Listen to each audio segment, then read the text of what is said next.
26 तारखेला रात्री आम्ही अंतरवल्याला पोहोचतोय. 27 तारखेला मराठा संघर्ष योद्धा मनोजदादा जरांगे यांच्यासोबत आणि मुंबईकडे करणार आहे. नांदेड जिल्हा हा पूर्वीपासून चळवळीचा जिल्हा राहिलेला आहे, म्हणून नांदेड जिल्ह्याची तयारी अतिशय जोमाने मागील 1 ते 2 महिन्यापासून तयारी चालू आहे. नांदेड जिल्ह्यातल्या प्रत्येक तालुक्यातल्या प्रत्येक गावात मराठा सेवकांची उपस्थिती त्या ठिकाणी आणि मराठा समाजाच्या मराठा सेवकांनी त्या ठिकाणी आपल्या समाजाला आग्रहाचं निमंत्रण सुद्धा दिलेलं आहे.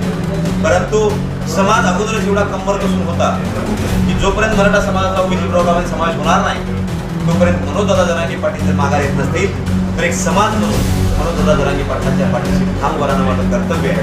हे समजून समाजाने गावागावात तयारी केली आणि गावागावातून या 16 तालुक्यातून नांदेड जिल्ह्यातून लाखोंच्या संख्येने मराठा समाज आज 26 तारखेला अंतरवालीकडे